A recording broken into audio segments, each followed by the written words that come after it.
Hello everyone, welcome to Aquarian Crossing. This is Christelle. Today we are going to talk about ego self versus higher self.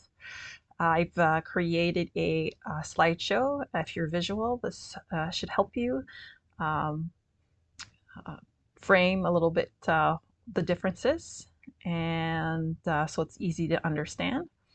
I've also included at the end a strategy on how to dissolve ego, so how to overcome it to further lead you into being your higher self. So that will be presented at the end of what is ego, what is higher self, what are the differences, and then we will lead into that. So let's begin. I'm just going to set it up here. It'll just be one moment.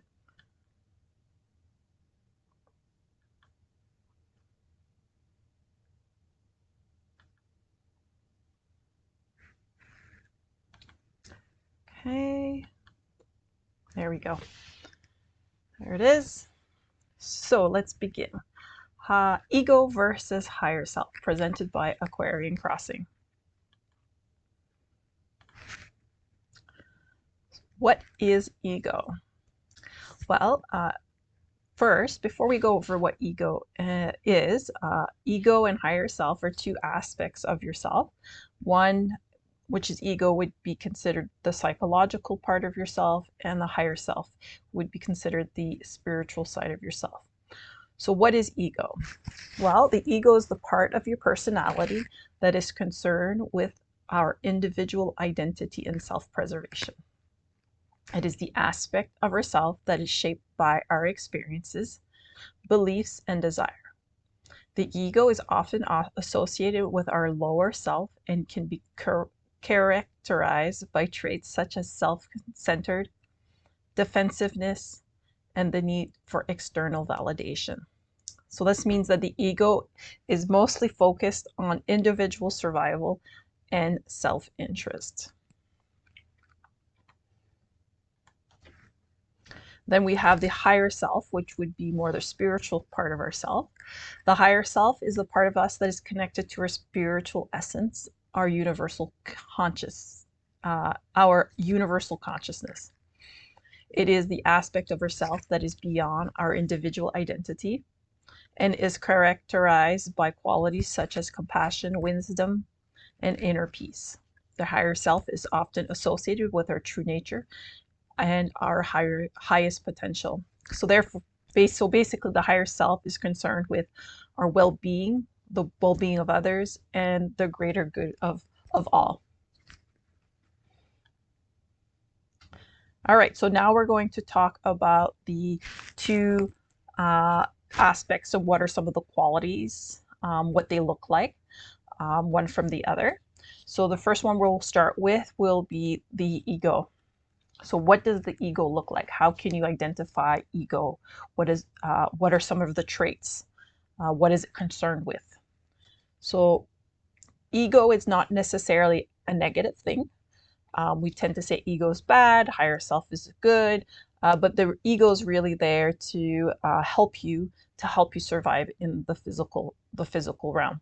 So it's a lot more concerned with surviving in the material realm, but it is there to help you. However, when we're going to go through, it does appear to hold a lot more negative traits, but that could easily be overcome with the higher self. So helps you survive. It will focus on lives in the past. So it'll focus like in the past, things you've done in the past. It's not a state of being in the present. The ego is not concerned with the present. Wants to protect you by staying guarded. So it's basically what it says. It's guarded. It's trying to protect you. It's worried about external influences. It's really good at criticizing and judging not only others, but yourself. So that critical voice in your head is most likely your ego. Often it wants to control and to manipulate situations, people, events. Um, it's not in the flow. It wants things to be a specific way. It doesn't really like change, so it really will usually uh, pick things that are familiar. So it often situations will come up, and instead of taking the path where it requires it to grow, it will take this situation which is familiar, which might not be the most optimal path. It lives in lack, so I always think there's not enough. Me, me, me. There's not enough for everybody. Can't share. It doubts. It doubts people. It doubts itself. Uh, it doubts that there's enough. Right? It's in lack. It's the wounded part of you, so it's often in. We'll go through it at the end. It's in victimhood. Um, it's the hurt part of yourself. It's unable to forgive because it's wounded. Can only see the 3D world, and can easily be programmed by society because it can't see the big picture. Often, it can it can be manipulated, even though as we were saying, it wants to control and manipulate. Your ego can easily be controlled and manipulated as well. It's in a state of fear. Often it'll be that's the part of you that's scared of, being vulnerable, putting yourself out there, or that there's not enough, for example, that falls under there.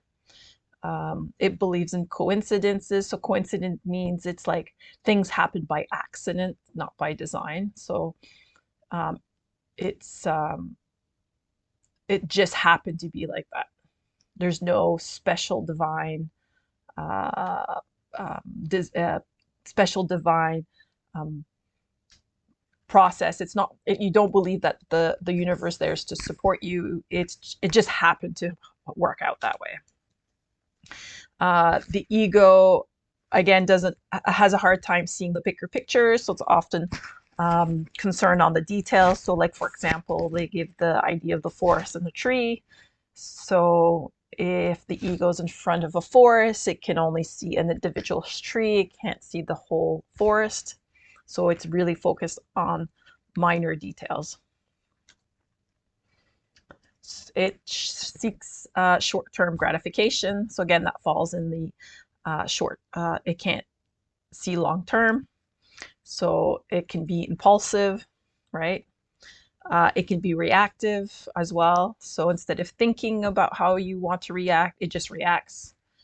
Um, it is ego is a state of fight and or flight mode. So that's just survival. It needs validation from others, so it struggles with finding its own validation, finding it needs other people to give it purpose. Like the external world gives it purpose uh, instead of giving it self-purpose. It wants to hurt others because it's wounded. Often service to self, so it's only thinking about me, me, me. What can I get out of it? It can be resentful, so it can hold grudges, hold things against others. It identifies as being a victim. So if you feel that things are being done to you and it's the other person's fault, that's your ego. So that is the ego about it helps you survive. It's the survivor. It's the part of you, the psychological part of you that is trying to survive. Then we have the higher self, which is the other component of you, which is more of the spiritual side. This part of you guides you to your highest potential. So it obviously is all that you are, that all potential that you have that you can tap into. So here are some traits and components of the higher self. It focuses on the present moment because that's where all potential lies. It's positive and encouraging, so it sees the positive side and is always encouraging you to be the best version of yourself. Likes to try and learn new things. So by trying and learning new things, you are expanding yourself. So yeah, and then we also have lives in abundance and know there's more than enough. So not worried that there's not enough. There's no lack. They know that whatever you need in any moment will present inside itself. No later, not too late, not too soon, just exactly when you need it. It trusts. It trusts. Uh, you could say it's the best part of you. The higher self does need the ego, but it's the part that uh, is all seeing, all loving. It's the more expanded version of you. As a higher has a higher connection to divine, exactly. The more expanded version of you helps you expand who you are.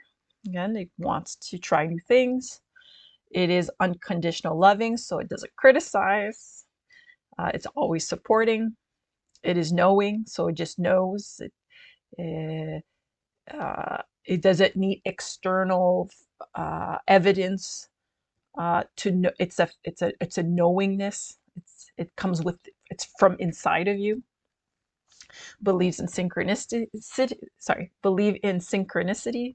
So again, that when things present themselves, it's divine. It's intelligent. It's there to support you. So there is a difference between coincidence and synchronicity. They can represent the same thing. It's just a different way of looking at what we talked about in coincidence and ego. It's by accident, and synchrony is divine. It's divine. It's it's um it's not by accident. It's the opposite of that, essentially. Can see the bigger picture, longer term. So can see details, but is more focused on longevity, long term, what at the end it will deliver. It's a state of calmness and being centered and balanced. The answer is always compassionate to all parties involved. So it's not too worried about, it's not me. It wants to make sure that everybody involved is taken care of and um, is loved. It's responsive, so it's not reactive. It's sovereign, so it's its own person, its own being, and it's authentic, so it expresses itself for who it truly is. Wants to help others because it's not service to self; it's service to others. It is forgiving, doesn't hold on. It's not resentful, it's forgiving, and identifies as altruism. So again, that falls into wants to help others and service to others. So now we're going to talk about a strategy that I found online to help dissolve ego. So this strategy that I found is from Brad Johnson. I've been following for a very long time on YouTube. I will include the link below to the video if you wanted to get more information or to hear it from himself, how he's presenting it. And he also gives other strategies to back up what I'm presenting here. He also has other techniques and things that you can practice to support dissolving the ego. So this is Brad Johnson. So the first step is to create a personal list of triumphs and challenges. So triumphs could be successes you've had and challenges and difficulties you've had as a way of looking at it. So what you're going to do is you're going to create a list. So you're going to have one column, which is your challenges or your triumphs or your success. And the other column is your challenges. Oh, okay. So under the triumph column, these are just a broad view. You would want to be more specific specifically what those experiences that you've had, but they can include success you've had, accomplishments, what brings you joy, positive connections. So success could be like, hey, I graduated, and some challenges. So I graduated from college or university. But some challenges perhaps were that, you know, some of the assignments you struggle with and you found it very difficult to complete them. Or um, positive connections, this could be like a coworker, you know, that you work really well with, and you, um, for example, Brian, your coworker, you guys get along and you help each other out. But perhaps one of the challenges of a new job that you have, it could be Mark, and there's some conflict between you and Mark, and you're not getting along so well. So basically, that's the idea. So that was the triumphs: was success, accomplishment, what brings you joy, positive connection, etc. The challenges could be like arguments, conflict, unforeseen situation, negative emotions, etc. So like unforeseen situations could be like you're stuck in traffic. So you're like, and then you're frustrated because you're late. But then some of the triumphs could be like, uh, uh, when you went to the doctor one day, you got all the green lights. Okay, could be as simple as that. That's how he was explaining it. Then once you have that list built, then you want to use your triumphs list to reinforce and bolster the love energy you experience in your life when challenging situations arise to help dissolve the ego. So it's a little bit how I was explaining. So you have your challenge, you have either a conflict or a negative emotion, then you want to go to your list of triumphs and you want to focus on the successes you've had that's similar to the challenge that you're having. And instead of focusing on the challenge that you're having in that moment, you're focusing on all the successes you've had. So that helps reinforce love energy that you're feeling within you, instead of focusing on how you're the lack, or how it's not enough, or how it's bad. For example, you want to focus on the good, not the bad. So that's essentially the process. And then number 3 is you want to repeat. So every time that you have a challenging situation, or a challenging, a negative emotion, or unseen situation, or a conflict, then you want to refer to your triumph that's like, that is similar to the situation that you're having, any accomplishment you have, and you want to focus on that instead of focusing on the challenge. So this is, again, just a basic strategy. Like I said, I will include the link to his YouTube video that you can watch it for yourself and use it if you like. I highly recommend it. He has a lot of great content. So for today, that is everything that I will be presenting. If you have any questions or recommendations that you'd like to communicate with me, please leave it in the comments. Please like, share, and subscribe to my channel. And I'm always looking for other individuals to work with, to create content, or to have conversations. Underneath in the description, I have my email. You can reach out and email me anytime. So thank you very much.